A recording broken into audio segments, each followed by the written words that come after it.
Hello everyone, it's Todd Cooper. I'm here from the Keystone Dojo, and today I'm here with my longtime friend, Tommy. I've known Tommy since he was a little kid at the old Northeast Dojo, Sensei's Dojo, and Tommy has a wealth of martial art experience as a second-degree black belt in Aikido, killer purple belt in Jiu-Jitsu, and a long-time Muay Thai practitioner. But more importantly, why Tommy's here today, why we're interviewing him, is he has a lot of law enforcement experience, and we'd like to talk about how he's applied his Aikido to law enforcement. So Tommy, would you like to introduce yourself a little bit? Yeah, I'm Tommy. As Todd said, longtime friend of Todd. Started at Sensei's Dojo when I was 8 years old, back in the 90s.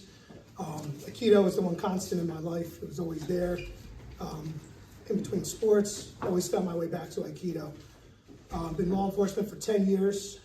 There's been a lot of opportunities, and I've had to use Aikido versus other styles in real life application.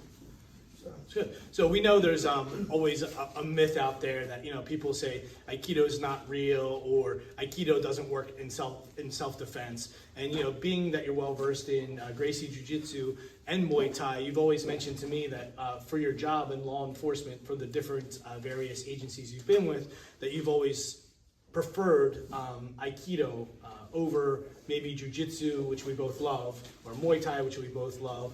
Could you maybe elaborate on your real life experience and how that Yeah, I mean, there's been a lot of times where you go to a call, you respond to something. There's people, not at their best, and there have been some situations where they've tried to resist, try to push back, try to come toward you, and I always found myself using Aikido.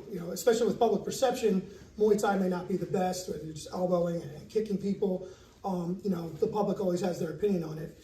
Aikido has been very effective when individuals are trying to resist and push back, and you're able to perform your techniques and take them down without hurting them and control them.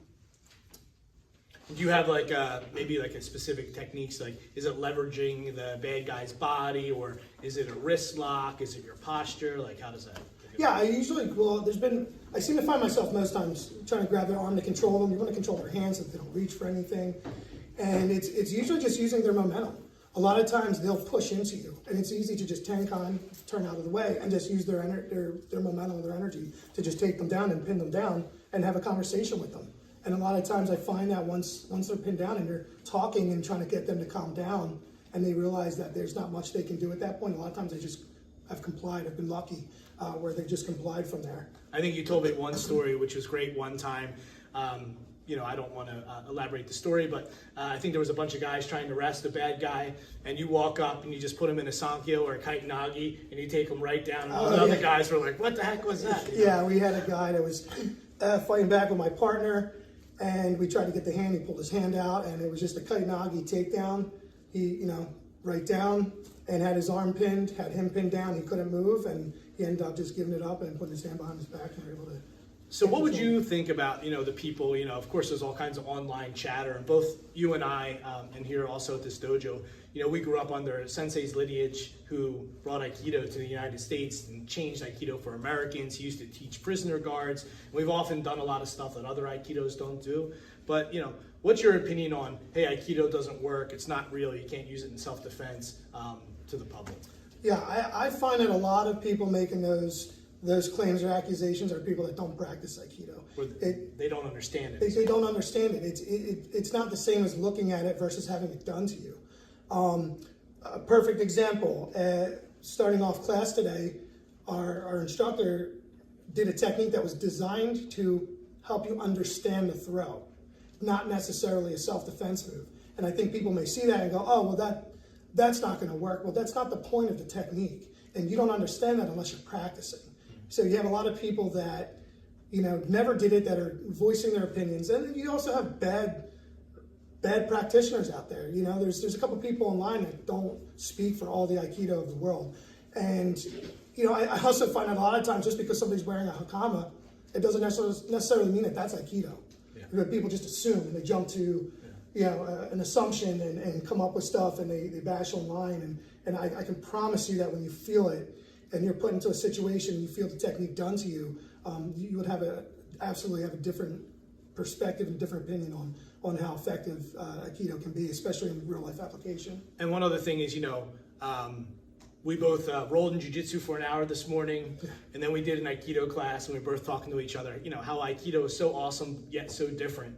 And part of the difference is, is we have principles, correct posture, positive mind, relax, and keep one point. I would imagine during law enforcement, you're in very dangerous situations, whether a gun's pulled on you, you're trying to take down a dangerous individual.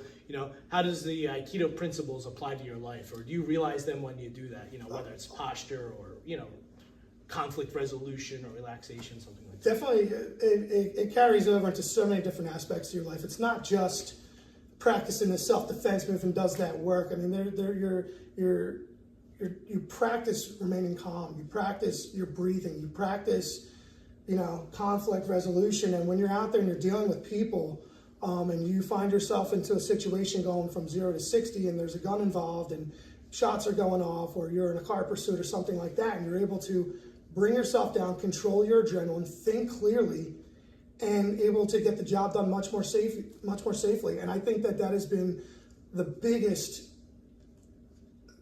I guess the best and biggest takeaway for me personally, as it's related to work, being able to just remain calm in situations that other people may not, be able to control themselves. They'll let that adrenaline spike, and people just start kind of going off. But being able to control that and practicing your breathing and your relaxation has been absolutely the biggest savior for me, carrying over into my personal life, aside from the self-defense techniques themselves. And lastly, you always mentioned how we got to this interview today is that you would prefer to use Aikido techniques versus obviously rolling on the ground in jiu-jitsu, even though we have a lot of stand-up techniques in jiu-jitsu. As you mentioned, you can't throw elbows. It's always on camera nowadays. So you just want to mention that one thing, like, Aikido is a little bit safer. We say it saves less paperwork.